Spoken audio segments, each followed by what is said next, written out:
歡迎大家返到嚟越南片嘅 Part 2啊！今日咧就係喺越南嘅第3日，重點行程就係落下龍灣玩啊！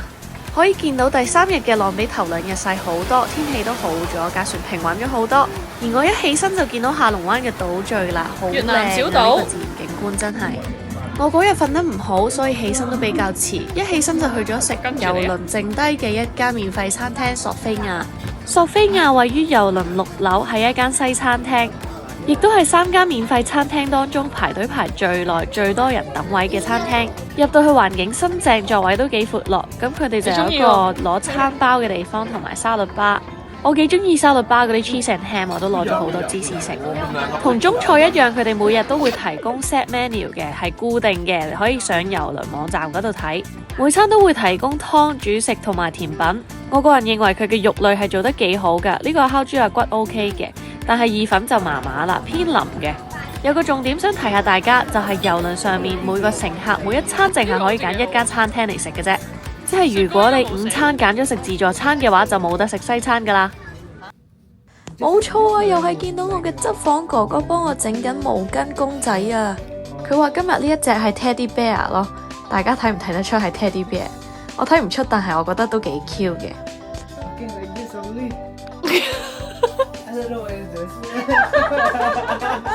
我個 housekeeper 勁細心同 friendly， 佢有問我琴晚瞓成點啊，跟住我就答佢 very bad， 因為我覺得個冷氣唔夠凍，所以佢幫我 call 咗維修部過嚟整冷氣，跟住工程部個大哥真係成個冷氣同我拆咗佢，然之後幫我做檢查。大哥幫我搞完之後，發覺個冷氣係冇問題嘅，出風口有17度，係我慣咗住喺北極，所以我叫我個 housekeeper 幫我換走張厚被做薄被。搞完一輪之後就上咗甲板拍下片。本身我哋喺下龍灣嘅行程係打算搭遊覽艇遊覽後面呢啲小島嘅，但係偏偏喺出發前一日，即係打風嗰一日呢，下龍灣呢度沉咗一架遊覽船，造成35人死亡，所以我哋即刻好驚啊，唔夠膽搭，又再被逼臨時改變行程。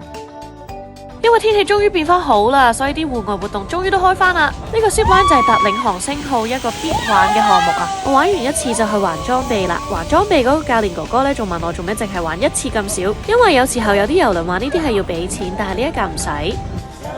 唔驚㗎，你去玩啦。係啊，但係我唔跟手介紹埋都係喺12樓嘅乒乓波台，佢嘅乒乓球拍係成塊硬膠嚟嘅，不過冇乜所謂，打咗10分鐘就出咗1公升汗啦。可能係因為越南天氣好熱，所以先出咁多汗，亦都有可能係因為呢個位唔通風，呢個位係半室內，因為佢哋驚啲波會彈晒落海啊，所以高峰時期我喺個郵輪上高係一日沖5次涼噶，無限爆汗沖涼換衫洗衫輪迴啊，所以我都建議大家自己喺郵輪上高洗衫。Okay. And do stop starting when you preparing come to next station. Okay. Okay. Yeah, from Hong Kong. Yeah, from Hong Kong. Yeah, Hong Kong. How did you feel when you come to here? Very good because the weather is so nice. I like the sunshine. I like the wind. I like the view. And I'm excited to try the Vietnamese food. 好搞笑地，我哋一落地就被當地電視台捉住咗做訪問啊！平時我訪問人啊，訪問得多啦，今次我都好想睇翻佢哋嘅報道，我覺得好搞笑啊！今次就應該嚟翻一個郵輪停泊港啦，因為見到呢度咧都有一排嘅郵輪嘅。雖然嗰個大細冇我哋啱啱嗰一架咁大，但係咧都係一堆好靚嘅郵輪啦。好啦，講翻啱啱落船嘅過程，我覺得今次落船咧係好過上一次好多嘅。首先係今次冇 delay 到就已經到達港口啦，然後今次停泊嘅真係一個郵輪碼頭而唔係貨櫃碼頭，所以唔需要逼過一架 shuttle golf cart 就可以出到去啦。其實今次郵輪公司都係有提供 shuttle bus 嘅，但係又係唔知要等幾耐，所以我哋決定自己行出去。見到呢度有 Starbucks 喎，睇下佢個 menu 有啲咩先。係有越南 special menu 嘅，不過我覺得都唔係太特別，所以就冇飲啦。之後我哋就上咗包車玩啦，呢一架咧係蘇怡 book 嘅車嚟嘅，超級豪華。佢係靚到個天花板係有星空嘅咯，成件事勁豪華，好似做咗皇帝咁啊！好正啊！呢架車，我 book 㗎，係啊，佢 book 㗎 ，credit 歸佢。唔怪之得咧，呢一度個 book 車咧再貴多少，同埋 book 嘅時候咧係 online payment， 所以其實有少少危險，因為我哋係直接揾尋日 book 車嗰個 WhatsApp 嗰個旅行社，再問佢喺下龍灣有冇車。如果要 book 車嘅資料咧，就留言啦，或者 inbox 我哋啦。導遊咧就帶咗我哋嚟第一個打卡景點，我哋揸下車，導遊話 take picture here， 咁就有一個咁樣嘅地方俾我哋影相，都幾靚嘅。我哋嘅司機係有做埋少少導遊嘅工作，主動帶我哋去呢啲景點打卡。我哋嘅司機咧車咗我哋嚟山上高嘅呢間 cafe 啊，呢度可以將下龍灣嘅景觀咧睇到一覽無遺。好啦，截圖時間，如果大家要嚟嘅話就 mark 低啦。我哋就去我哋架船長嗰度啦，見到啦。呢間 cafe 係收入場費嘅，吸一個人仔就包一杯嘢飲。呢度環境超大啊！佢除咗呢間屋之外咧，隔離仲有幾間屋嘅，點影都靚啊！景觀方面仲要係望住個海飲咖啡，終於飲到越南白咖啡啦，唔係呢一杯，係隔離嗰杯。其實嚟呢度之前呢，司機都有問我哋到底想去 mountain 定係 seaside， 最尾我哋就揀咗上山，所以就嚟咗呢一度啦。所以對於一啲冇乜 planning 嘅人嚟講呢，租車係一個超級好嘅選擇啊！所以我哋都喺嗰度瘋狂打卡再打卡。唯一一個要注意嘅地方就係要帶蚊怕水，因為都幾多蚊啊！見個太陽開始落山，我哋就叫司機車我哋去一個睇到日落嘅地方。我哋一齊咁樣轉3、2、1，哇！有求必應，我哋就去咗海旁睇日落啦。我哋努力咁樣同司機傾緊下一個行程去邊度。我哋啱啱咧就睇完日落啦，而家去下一個行程，睇下去食咩。我哋嘅司機淨係識一啲最基本嘅英文，所以溝通方面呢，佢全程都會用 Google Translate 嚟幫手嘅。而我哋就係即興咁話俾佢聽，我哋想去邊度，咁佢就會帶我哋去啦。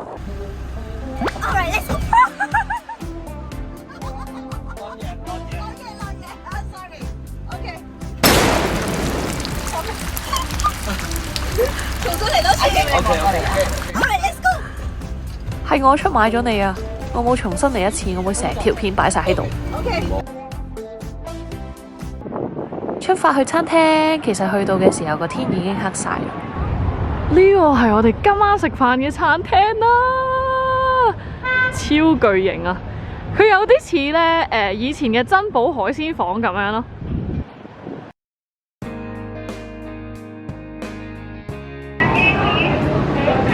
點菜係喺呢度點完之後先至上去食嘅，超大隻喎呢個！2100萬，1 kg 喎。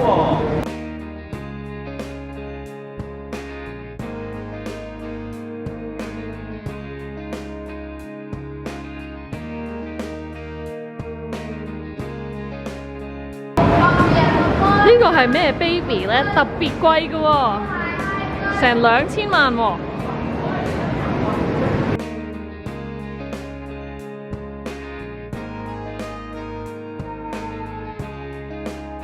椰青 cheers！ 哦，爽啊爽！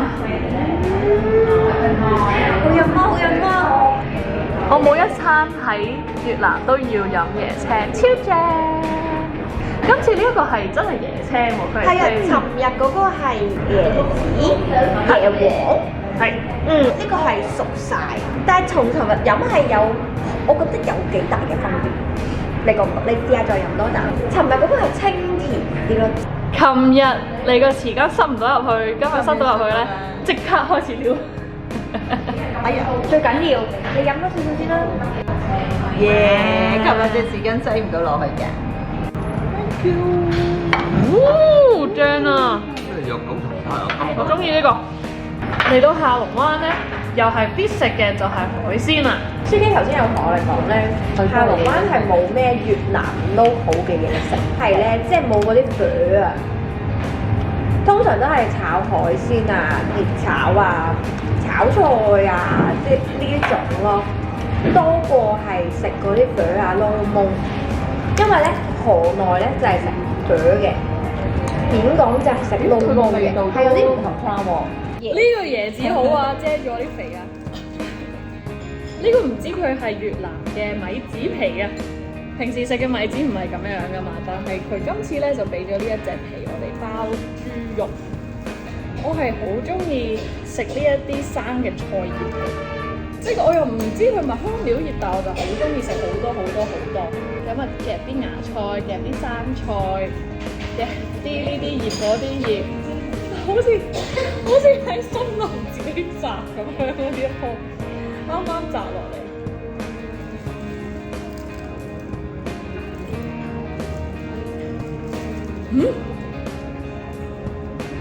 甜地喎，就咁食呢個係，然後攞一嚿豬肉包入去，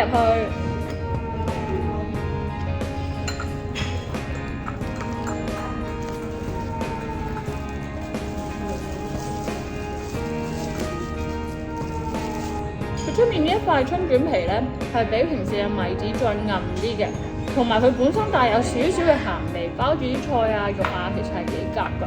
但係我自己覺得咧，我加咗好多呢啲香料葉入去，所以咧成口都係混雜住嗰個好味啊！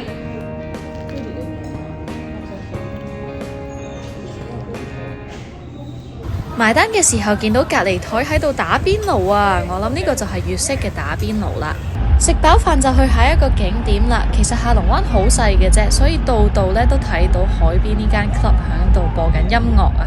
跟住我哋就去咗下龍灣嘅一個夜市啦。我覺得呢個下龍灣夜市冇嘢行冇嘢買嘅，其實人流都係極少，基本上我哋嗰一日去到呢，得我哋呢幾個人喺度行緊。呢度應該主要都係做遊客生意噶啦。我哋行咗5分鐘到已經行完呢個 night market 啦，所以叫做係到此一遊就算啦。順手都可以影俾大家睇越南好出名嘅編織手工藝。我哋去嗰度叫當揾個位散步咯，散完步之後就去咗呢一間食椰子雪糕。呢一間呢係我哋嘅司機推介嘅，叫咗2兜乳酪雪糕同1兜椰子雪糕。我呢啲肥婆發熱體，中意去到東南亞國家食雪糕啊，因為真係好清涼好舒服啊。咁我都覺得幾抵嘅，3兜夾埋100蚊港紙都唔使，同埋真係幾好食嘅。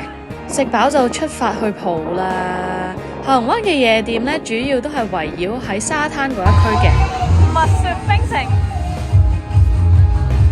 我覺得下龍灣嘅 clubbing 係做得幾好噶，可能因為下龍灣本身已經係一個遊客區，好多外國人會過嚟玩。佢哋呢啲全部都係 beach club 嚟噶，全部 club 咧係坐落響個沙灘之上，所以見到好多晏晝去完沙灘仲着住泳衣，夜晚直接 clubbing 嘅人。佢哋嘅舞台設計、音樂特效、set up 等等都做得非常好。平日去同埋時間都比較早，所以都唔算話好多人。可能都係因為平日嘅關係，所以我哋嗰一日呢係唔需要收入場費嘅，只係需要人頭嗌一杯嘢飲就可以開一張台啦。嘢飲就大概50蚊港幣一杯，可以玩全晚。跟住嚟到呢條片，我本身諗住影下呢個大隻仔，結果佢邀請埋我上台喎，咁咪上咯。結果佢一手舉起咗部坦克車，我覺得呢件事真係好癲啊！辛苦錢嚟噶，真係辛苦錢嚟噶。同埋呢一樣嘢係令到我超級疑惑嘅，就係點解呢度會有小朋友嘅呢？我第一次見呢啲地方係唔需要 passport 或者身份證都可以入，咁細個小朋友都已經喺個舞池嗰度跳舞，咩事啊？越南之旅，耶！因為時間嘅關係，我哋飲完一杯之後就即刻搭車返郵輪咯。我哋翻啱啱個碼頭，因為我哋架船咧泊咗喺嗰度，咁所以咧佢哋就有 shuttle bus 車我哋翻入去啦。好，而家上車先。而家成架船喺最後10分鐘咧，仲有3個客未翻。點解你知道嘅？因為啱啱船嘅工作人員同我講。哎喲，我哋係尾7個。介紹小費。多謝。翻咗上船之後，我哋又嚟翻呢一間吧嗰度玩啦。我哋真係每一晚都會 stay 喺呢度，唔會缺席啊。今次咧就去咗唱 K， 咁其實咧呢一個唱 K 係公眾嘅，所以咧你有機會會同到啲唔識嘅人一齊唱，不過冇乜所謂，開心最緊要。再次因為篇幅嘅問題，今條片淨係可以 show 到第3日越南行程之旅俾大家睇啊。下一條片將會係我越南郵輪之旅嘅 Part 3。拍埋剩低嗰2日俾大家睇，而呢2日呢都唔會落船噶啦，2日都係航海日。如果大家有興趣睇埋落去嘅話呢，就記住 CLS 我呢個 channel啦。我哋下條片見啦，拜拜。